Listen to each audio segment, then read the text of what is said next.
Hello. So we are in the middle of looking at the enthronement Psalms. There's been a series of them. And so today we're doing Psalm 99, which is actually the last in the series of enthronement Psalms. So let's look at a verse first and pray. And then we're just going to jump right into Psalm 99. And we are going to today look at Psalm 119, verse 114. You are my refuge and my shield. I have put my hope in your word. Lord, we know that your word is true. We love your word. And God, we put our hope in your word. And I pray today as we study that you would give us clarity and understanding, and that we would just have a desire to worship you the way this psalm portrays it. In your name, amen.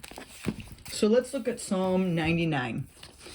Typical of the enthronement psalms, it starts off by saying, the Lord reigns. The Lord reigns, let the nations tremble. He sits enthroned between the cherubim. Let the earth shake. Great is the Lord in Zion. He is exalted over all the nations. Let them praise your great and awesome name. He is holy. The King is mighty. He loves justice. You have established equity. In Jacob you have done what is just and right. Exalt the Lord our God and worship at his footstool. He is holy. Moses and Aaron were among his priests. Samuel was among those who call on his name. They called on the Lord, and he answered them. He spoke to them from the pillar of cloud. They kept his statutes and the decrees he gave them. Lord our God, you answered them. You were to Israel a forgiving God, though you punished their misdeeds. Exalt the Lord our God and worship at his holy mountain, for the Lord our God is holy. So let's label this one as an enthronement psalm. Now, I decided to look up the word reigns in this psalm for the first time after all these enthronement psalms, and I found something really interesting. So first of all, it starts off with the Lord reigns, which we also saw in Psalm 93 and 97. They use those same words, the Lord reigns. So when you look up the word reigns, I'm going to come over here and I'm going to write this because I think this is profound. So I'm going to write down the word reigns, and it is the Strong's number 4427, and it is the word malak, M-A-L-A-K, and it means to be king. Interesting. So it doesn't mean he's ruling and reigning. It means he is king. So I thought that was really cool. So then when I looked up the word, the Lord, and it's that word Yahweh. So literally this statement right here means Yahweh is king. So that really gives you an idea of what these enthronement psalms are all about. Yahweh is king. So I thought that was really neat. And some versions of the Bible actually literally word it that way. Yahweh is king. Then it says, let the people tremble. So I thought, well, let's look up that word tremble. What does that mean, to tremble? I mean, I think I know, but I think it's good just to look these up and just see, okay, does it mean what I think the word tremble means? And this is the Strong's number 7264. And it is the Hebrew word ragaz, R-A-G-A-Z. And it means to quiver or to quake, which is exactly what I thought it meant. But it can also mean to be excited.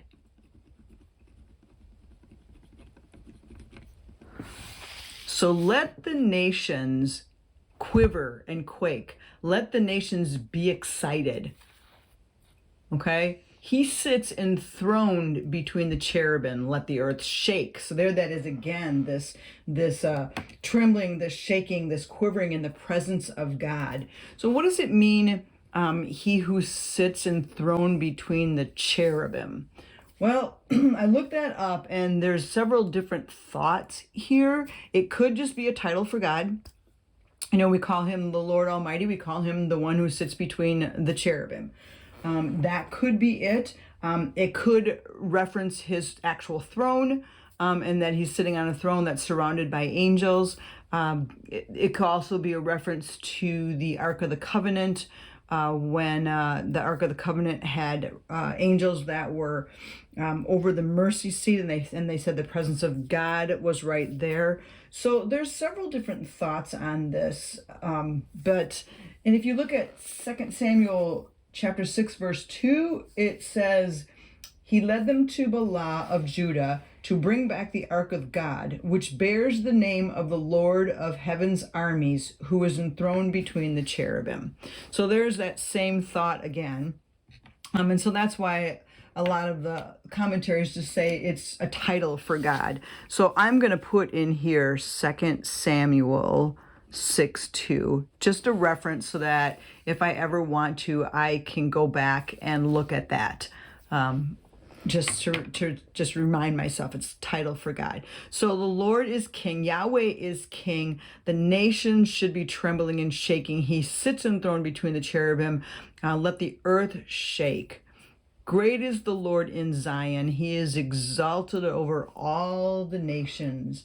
So let's look up the word great and let's look up the word exalted, because I think those are good words to look up too. So sometimes what I'll do in my Bible study is I'll just circle all the words that I'm looking up. So we looked up reigns, we looked up tremble, we're going to look up great, and we're going to look up exalted. Just so that when I'm looking over here, I'm like, what was I looking up? So then I have that. Oh, I looked it up. It's over here. So let's write great and let's look at exalted. Now, again, I think I know what the word great means, but I just like looking it up and seeing if it gives me any other insight. So the word great is Strong's number 1419, and it is the word Gadal, Gadal, Gadal, and it means bigger, extreme, highest. So it means bigger, extreme, highest, exceeding would be another one. So that gives me a little bit of better understanding of the word great. I think a lot of times in our society we use the word great kind of flippantly. And when we're talking about God, and then we say God is great, we've become so familiar with that word that we're like, oh, what does that mean? But it actually means extreme, exceeding everything. That is our God. Great is the Lord in Zion. And then it says he is exalted. So the word exalted is Strong's number 5921, and it is the word al. So 5921 and just al, just a little word. And this means above or upon. So above, upon, or above. So he is above all of the nations. Okay, so extreme, exceedingly great is the Lord in Zion. He is above or over all the nations. Let them praise your great and awesome name. And again, awesome is one of those words that we use very flippantly in our society.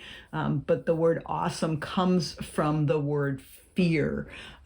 So fear the Lord, because his name is fearsome. He is holy. He is set apart.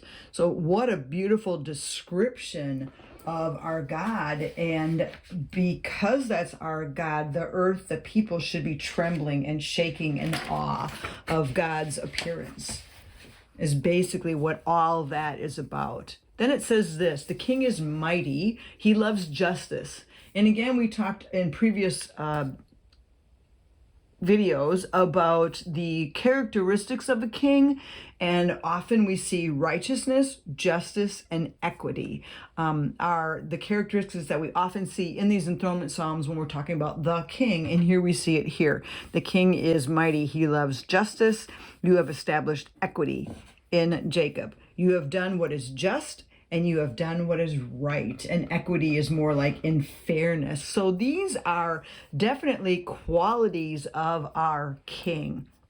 Justice, righteousness, and equity. He is just and he is right. So if you wanted to like label that as these are just qualities, so I'm just going to write over here the qualities of God. Who is our God? What are some of the qualities of our God? He loves justice. He establishes equity. He is just and he is right. So that describes our God. Even when we're talking about like he reigns, he's king, he's awesome, he's worthy. Here's why. Because he loves justice and he has established fairness. He's done what is right. He's done what is just. And then verse 5 is, exalt the Lord our God. Now, up here in verse 2, it says he is exalted. Now it's telling us to exalt. So he is over all the nations. He is above all the nations. But at some point, we need to put him above. We need to exalt him. And so it changes from this is who he is to what we should be doing. We should be exalting the Lord our God. We should worship at his footstool. Now, that's a weird word that we don't use in our society today. So what does that mean to worship at his footstool? And again, you can look in commentaries and you're going to get several different things. It could simply mean to bow at his feet. When you think about a king who's up on his throne and he's up on a platform, when you bow, you would be bowing at his feet because his feet would be down by your head, basically. So it could simply mean something like that. It could be a reference to the Ark of the Covenant, one of the commentaries said. But whatever the reference is, the whole point is that God is high and lofty and we ought to be bowing down before him. He is holy. He is set apart. He is otherworldly. He is different than we are, than anyone else. And so we should be setting him above and worshiping him. And then it says, Moses and Aaron were among his priests. Samuel was among those who called on his name. They called on the Lord and he answered them. So this is just a simple kind of, let's go back and let's look at our ancestors. Let's look at their faith. So we see some of the leading names in God's long history of listening and answering people. So we see Moses and Aaron and Samuel all prayed, all talked to God, and God answered them. They called on his name and he answered them. And then it goes in a little bit, again, more history. He spoke to them from the pillar of cloud. They kept his statutes and the decrees he gave them. So we're talking about God speaking to them. When it says he spoke to them from the pillar of cloud, that's on Mount Sinai, where he spoke to them and they obeyed him. That's basically what that's saying there is they called on his name and they kept his decrees and they kept his statutes. And what did God do for them? Well, he answered them. He spoke to them. He gave them decrees to follow. It says, Lord our God, you answered them. You were to Israel a forgiving God, so he forgave them, though you punished their misdeeds. So he disciplined them. So there's a lot in here about like what we should be doing or what they did and what God did. So what I like to do, I love to do little lists. So I'm going to come over here and I'm just going to write down what God did.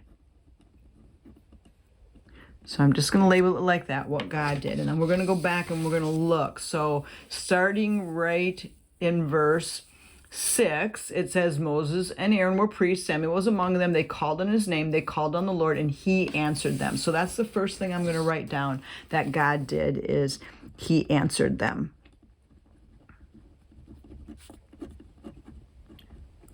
Okay. Then he spoke to them. So he answered them, then he spoke to them. They kept his statutes and the decrees he gave them. So there's two right there. So we're going to write down, he spoke to them,